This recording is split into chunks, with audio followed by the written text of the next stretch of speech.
Lakas ng loob magsalita, no? Ipasasara yung negosyo nila. Samantalang yung negosyo nila ang dapat ipasara.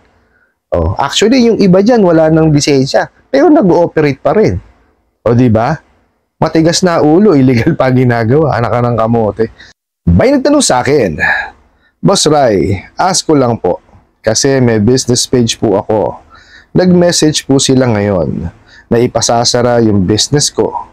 Paano mangyari online lang yung business ko? Abandonment of loan. Ma'am, sir, kayo ay pwedeng ireklamo sa inyong barangay dahil sa ginawa ninyong paglabag ng pangungutang at hindi pagbabayad. Pwede naming ipasara ang inyong business kung hindi ka magbabayad. Makikipag-ugnayan kami sa inyong barangay kung wala kaming matatanggap na comply mula sa inyo sa loob ng 24 oras. Obligasyon mo na magbayad sa pinagkakautangan dahil nilabag mo ang terms and condition. 1. Violation of contract. 2. Abandonment of account. 3. Swindling/staffa if proven no intention to pay. Alright. Maraming salamat po, no, dito sa panibagong katanungan na ipinadala niyo po sa akin. Pero bago natin sasagutin, imbitahan ko muna sana kayo na pakisuportahan po sana yung aking mga social media accounts sa YouTube, Facebook, and TikTok. Okay, pasensya na ho kayo kahapon, hindi ho ako nakapag-upload dahil napakasama po ng aking pakiramdam kahapon, no? Kahit na ho ngayon, medyo may bakas pa ng pamamalat, no? Hirap pa rin ho akong huminga, inuubo ko't sinisipon. Okay, pero wala naman ho akong lagnat, gaya ho kahapon, sininat pa rin ho ako, ano? Tapos, magpapasalamat po sana ako dun sa mga nag-subscribe po, no? Dun po sa mga nag-share, no? Kasi po kahit papaano lumalaki na po yung ating community, no?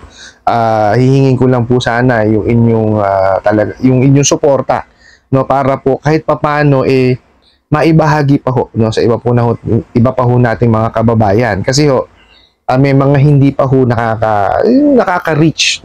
Kumbaga hindi pa ho nare-reach ng iba yung atin pong mga inilalabas na content, no? Pero ako ho'y tuwan-tuwa na dahil ho kahit papaano ay lumalaki na ho talaga yung ating community. Okay, sige, sagutin ho natin itong katanungan na ipinadala niyo po sa akin. Ang sabi niyo po is meron kayong business, no? Online po siya at ipasasara daw po yung inyong business. Okay? Tapos ang tanong niyo, paano ipasasara kung online? Nga naman, di ba? Okay, ganito ho yan, no? Itong mga bugok na to, hindi naman talaga alam kung ano sinasabi. No? Sasabihin, ipasasara yung business, no? Pupuntahan kayo sa bahay. Okay. Wala naman ng problema yon. Sabihin nila, pupuntahan kayo sa bahay. Tanggapin nyo ho, no? Tanggapin nyo ho ng na as tao, no? Para ho sila mahiya sa inyo. Kung gagawin ho nila, no? Pero malabo pa ho sa alketran yan, no? Pero balik ho tayo, no? Ang business ho kasi ang negosyo, no? Kung nagko-comply ho kayo sa gobyerno, wala naman kayo magiging problema. Kasi ang may karapatan lang ho magpasara ng isang kumpanya or isang negosyo is ang gobyerno. Kasi sila ho ang nagre-regulate yan. Sila ho ang nagbibigay ng lisensya sa inyo. Hindi naman sila. Okay po? Kung ang negosyo nyo po, no, is nasunod kayo sa batas, let's say, rehistrado, no, nagko-comply kayo sa lahat ng hinihingi ho ng ating gobyerno, paano isasara yan? Di ba? Not unless po malugi kayo, magsasara yan due to bankruptcy. Pero ho, dahil ho sa hindi kayo nakabayad ho ng utang at sasabihin ho ng mga bugok na abusadong online lending na yan, online lending apps na yan, ipasasara kayo, malabo pa ho sa alketran nyo. Hindi ho nila kayang ipasara yan. Yung negosyo nga nila, hindi nila mapasara sa kagaguhan nila, di ba? Hindi ko maintindihan itong mga to. Ang daming sinasabing ganyan. Samantalang yung negosyo nila ang nasa bingit po, di ba? Kasi nga, sa dami ng ginagawa nilang illegal. Ng kamot yung mga to. Napakalalakas ng loob magsalita, no? Ipasasara yung negosyo nila. Samantalang yung negosyo nila ang dapat ipasara. Actually, yung iba dyan, wala nang lisensya. Pero nag-ooperate pa rin. Di ba? Matigas na ulo, illegal pa ginagawa. Anak ka ng kamote. Tapos ito ho, sabi, abandonment daw po ng loan. Okay. Una, paano niya ho ba o paano nasabi ng online lending apps na yan na inabandonan nyo yung inyong loan? Okay? Kasi pag sinabing inabandonan nyo yung loan nyo, gumawa na sila lahat ng paraan nila para masingil kayo. Ibig sabihin is, bukod sa tinawagan, bukod sa minessage kayo, binemail kayo, pinuntahan ba kayo sa bahay nyo? Inalam ba yung address ninyo?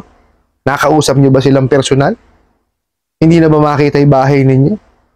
Kasi dapat yan, ini-skip trace nila at inalam talaga nila kung hindi na kayo matagpuan. Yun, abandonment yun. Pero kaganyan, hindi pa lang nakakahulog, nakakausap nyo naman, ay hindi ho abandonment yun. Kasi nakakausap kayo eh. Hindi ho ba? Mario Joseph. Tsaka ano ikakaso niya sa abandonment? Sige nga. Pagka-abandonment niya, paano mo pa masisingil yung bugok? Abandon nga eh. Sira ulo ng kamote na to. Tapos daw ho, sabi, pwede daw ho kayo ireklamo sa barangay. Okay. Paulit-ulit na ho yan. Okay. Base ho dun sa sa Supreme Court Circular number 14-93, hindi na ho po pwede yun.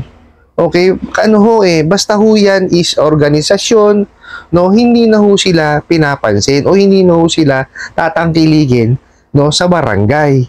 Kasi ang pagpapabarangay po is tao sa tao lang. Tao sa tao, tapos dapat to sa loob ng, kumbaga, nakatira ho sa iisang syudad o munisipalidad. Yun ho ang mga kondisyon.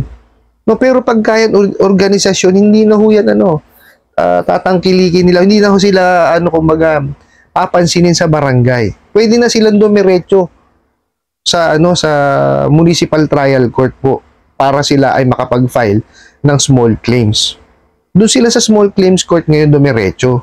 Hindi na ho nila kailangan pumunta pa ng barangay. Paulit-ulit na lang yan eh. Excuse me po, kasi hindi nagbabasa ng batas, Tsaka kulang ho sila sa sa guidance. Wala silang abogado eh. Ang sinusunod lang nila mga bugok nilang amo. Ang bugok talaga kasi walang alam kung ano-ano lang pinagsasasabi. Mo wala silang direksyon. Kasi nga walang credit and collection policy. Kasi kung may collection policy yan, hindi magkakaganyan niya. Sabog na sabog ho eh. Di ba? Nakapansin nyo kung ano-ano pinagsasasabi? Di ba? Walang guidance ho. Yun yung napakahirap pagka walang guidance yung isang kumpanya. Diba? Pagka sinabi, ito gawin mo ganun, turo-turo lang, wala ho. Dapat kasi ho yan, may policy. Kasi pagka may policies and procedures yan, meron kang sinusunod. May mapa kang dadaanan. May guide ka. Itong mga to, wala eh.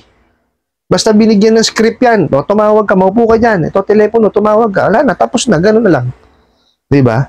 Nakakaawa. Di ba? Nakakaawa. Ako ang awa sa kanila eh. Kasi wala na silang masingil sa agaguan nila eh. Sino naman na may kagagawan yan eh? Di ba? Kung ginawa ho nila yung tamang paniningil, hindi ho sila magkakaganyan. Totoo po yan. Tapos sabi pa nila dito, ipakasara nga daw yung nyo kasi hindi kayo tumupad at hindi kayo nakikipag-ugnayan. Hindi ako maniniwalang hindi nakikipag-ugnayan kasi nare-receive niyo yung message eh. Di ba? Kayong mga abusadong online lending apps, hindi sinasagot ang tawag nyo, ang message ninyo, tsaka email ninyo, kasi puro pangharas at pananakot ang ginagawa ninyo. Kausapin nyo na maayos. Tignan nyo, babayaran kayo niyang mga yan. Ito lang yung sa ibang mga comments na babasa ko, isinantabi na nga daw nila yung malaking interest tsaka yung malaking kaltas. Ang inaano na lang problema na lang talaga nila sa inyo, grabe kayong mangharas. Pinalalampas na nga raw nila yun eh. Diba? Yung mga repeat clients nyo, pinalalampas na yun. Nanghihiram pa rin na nanghihiram sa inyo kahit mataas ang interest ninyo, mga gago kayo. Ano ginagawa nyo pagka sumablay? Repeat clients nyo yun eh. Sumablay lang na isang araw, tapos haharasin nyo na, di nawalan kayo ng kliyente. Diba? Returning clients, ginaganon nyo. Saan mapupunta ang negosyo nyo? Puro kayo bugok eh. Diba? Hindi dapat ganyan ang negosyo nyo kung ganyan kayo. Ewan ko sa inyo. So, tapos, iyaano ro kayo sa barangay pagka hindi kayo nag-comply within 24 hours. Eh, definitely, lumagpas na ilang 24 hours na lumampas. Wala naman nung nangyari sa, di ba? Hindi naman kayo napabarangay. Kasi nga, hindi sila tatanggapin sa barangay. Puro salita lang yung mga bugok na yan. Oh, tapos ito pa, sasabihin, violation of contract. Sige, nandun na ho tayo. May violation doon sa contract, hindi natupad. Eh, kung kinausap nyo ng maayos yan, oh, kung nakipag-ugnayan kayo, tinanong nyo, ano nangyari? Ano ho ba nangyari, ma'am, sir? Kasi ho, hindi ho pa ho nakakabayad eh. Diba? Meron ho ba kami maitutulong? Oh. Sana ganun yung kinakausap, hindi yung babaragin nyo agad. Sasabihan nyo, scammer. Eh, kayo scammer. Sira ulo kayo. Diba? Tapos abandonment of account. Hindi magiging abandonment of account yan. Kung hanggang ngayon, no, na may message nyo pa, natatawagan nyo pa at nakakausap nyo. Excuse me po. Kayo tong matitigas ang ulo. O, di ba? Ay, kausapin nyo ng maayos, hindi ganyan tamang paniningin. Puntahan nyo, nandun, sigurado yan. Sa bahay nila yan. O. Kulang kasi kayo sa sa diskarte. Kumakain ng teteng. Tapos ito pa, swindling estafa. O, estafa daw. Pagka proven no intention to pay, tanga. O, di ba? Alam na alam mo. Maliwanag na maliwanag. Paano naging estafa pagka no intention to pay? Ang liwaliwanag ng definition sa batas. Di ba? Pagka may halong panluloko at pandilin lang para makakuha in favor of pahiram ng pera, yun ang estafa. Oh. Anong walang intention to pay? Bugok. Kaya nawawala ng intention to pay yan at ganang magbayad sa inyo yung mga kliyente nyo dahil sa ginagawa ninyong panghaharas. Oh. Kung maayos nyo kinakausap yan, di wala problema. Oh. Ikaw man, kausapin ka ng pabalagbag. Sige nga, magbabayad ka ba? Oh. Sira ulo ka. Ayaw nyo kasing magtino eh. Di ba? Tapos pagka na-raid kayo, tago kayo ng tago. Mga bugok. Wala kayong puwang sa ganitong klase ng hanap buhay. Yung paniningil, wala. Nakakaaw. Mag-iba kayo ng industriya. No? Kung gusto niyo mag-bouncer kayo, kung talagang kayo. Talagang matatapang kayo. Kung gusto niyo talaga balagbagan, mag-bouncer kayo. Oh. Mario Joseph Tomato, kala nyo katatapang nyo. Pagka naman na-raid na kayo, takip dito, takip doon. Binabi nila po kami, mga bugo. Mario Joseph. Doon sa nagpadala ng katanungan, wag nyo pansinin, no? Hinaharas lang ho kayo niyan, no? Para matigil na ho yung mga kabugukan ng mga yan, pag-ipunan nyo po, tsaka nyo siya bayaran. Yun lang naman, yun lang naman ho ang solusyon dyan eh. Di ba? Kagaya nga ho nung obligasyon. Totoo naman ho. Obligasyon naman po talaga ang panghihiram ng pera. Okay, yung pangungutang. Pag may nahiram ka, kailangan ibayaran. Parang lang ho yan eh. May kapitbahay kayo, di ba? Wala kang kumbaga, kulang ka ng gamit sa pagluluto. Manghihiram ka, di ba? So, obligasyon mo ngayon yun na ibalik doon sa kapitbahay mo. Di ba? Ganun lang ho yun. Nakahiram tayo eh. Nagamit naman ho natin. So, ibalik na lang ho natin. Pag-ipunan, tsaka ho natin bayaran. Huwag na huwag ho kayo magpaparsal. Kasi pag nagparsal ho kayo dyan sa mga yan, ay sus Mario Joseph, i-apply yun extension. Oh. Hindi naman ho ma-apply dun sa sa principal. Hindi mababawas sa utang po ninyo. Kawawa lang ho kayo. Buti sana kung yung extension is valid. Hindi naman valid yung extension eh. Tsaka buti sana kung na-explain sa inyo na may extension talaga o di kaya prolongation. Wala naman ho. Di po ba?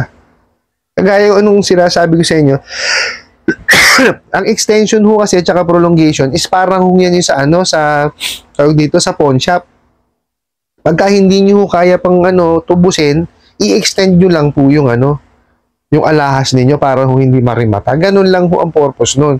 No, pwede naman ho sana yun kung ini-explain ho nila na yung ibabayad nyo sa extension or prolongation hindi mapupunta or hindi maibabawas dun sa sa hiniram po ninyo.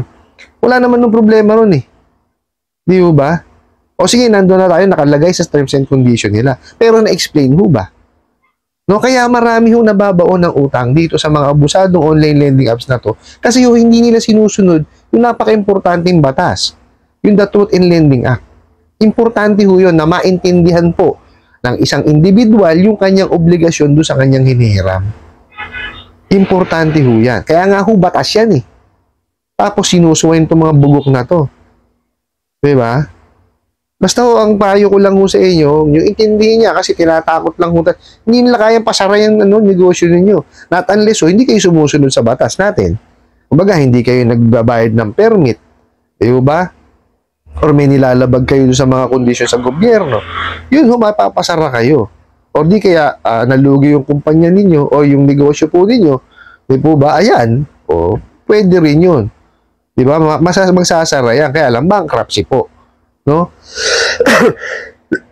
Sa mga ganong pamamaraan lang po yan maipapasara. Pero yung isang kumpanya na hindi nyo nabayaran o kahit sino man, ipasasara kayo, malabo ho nilang magawa yun. Ano po? I hope nasagot ko po itong katanungan na to at sana po'y makatulong. Maraming salamat po sa inyong pag-like, pag-share, pag-comment at pagtatanong. And kunin ko na rin po itong opportunity na to na imbitahan po sana kayo na pakisuportahan po sana yung aking mga social media account sa YouTube, Facebook, and TikTok. Hanggang sa muli po, yun lang.